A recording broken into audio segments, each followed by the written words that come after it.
ನೀವೇನಾದ್ರು ಡೆಲ್ಲಿಗೆ ಹೋಗ್ತಾ ಇದ್ದೀರಾ ಸರ್? ಲೋಗೋ ಡೌನ್ ಮಾಡಿ. ನೋಡಿ, ಒಬ್ಬೊಬ್ಬರು ಒಂದೊಂದು ಕಾರಣ ಇಟ್ಕೊಂಡು ಇರ್ತಾರೆ.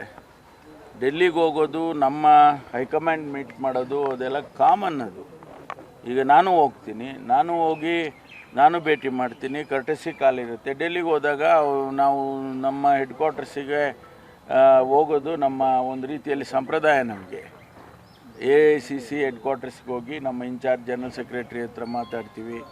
ಆಮೇಲೆ ನಮ್ಮ ಅಧ್ಯಕ್ಷರನ್ನ ಭೇಟಿ ಮಾಡೋದಕ್ಕೆ ಅವ್ರು ಸಮಯ ಕೊಟ್ಟರೆ ಅವ್ರ ಜೊತೆ ಮಾತಾಡ್ತೀವಿ.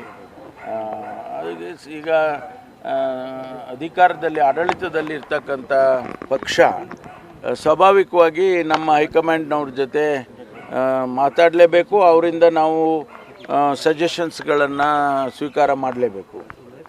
ಅದಕ್ಕೆ ಹೋಗ್ತೇವೆ ಸರ್. ಬಹುತೇಕ ಸಚಿವರಿಗೆ ಲೋಕಸಭಾ ಚುನಾವಣೆಯಲ್ಲಿ ನಿಲ್ಲೋದಕ್ಕೆ ಇಷ್ಟ ಇಲ್ಲ ಅಂತ ಹೈಕಮಾಂಡ್ ಏನೋ ಗೊತ್ತಿಲ್ಲಪ್ಪ. ಇನ್ನು ಯಾರನ್ನು ನಿಂತ್ಕೊಂತ ಯಾರು ಹೇಳೇ ಇಲ್ಲಲ್ಲ. ಈಗ ಹಾಕಿದ್ರಿ, ನನಗೆ ಯಾರು ಹೇಳೇ ಇಲ್ವಲ್ಲ ನಿಂತ್ಕೊ ಅಂತ ನನಗೆ ಹೇಳಿದ ಮೇಲೆ ನಾನು ಹೌದು ತೀರ್ಮಾನ ಮಾಡ್ತೀನಿ. ಹೌದು ನಿಂತ್ಕೋಬೋದಾ, ನಿಂತ್ಕೊಳ್ಳೋಕ್ಕಾಗುತ್ತಾ, ನಿಂತ್ಕೊಳ್ಳೋಕ್ಕಾಗೋದಿಲ್ವಾ, ಅದು ನನ್ನ ವೈಯಕ್ತಿಕ ವಿಚಾರ. ಅದು ಆದರೆ ಯಾರು ಹೇಳಲೇ ಇಲ್ಲಲ್ಲ ಇನ್ನೂ.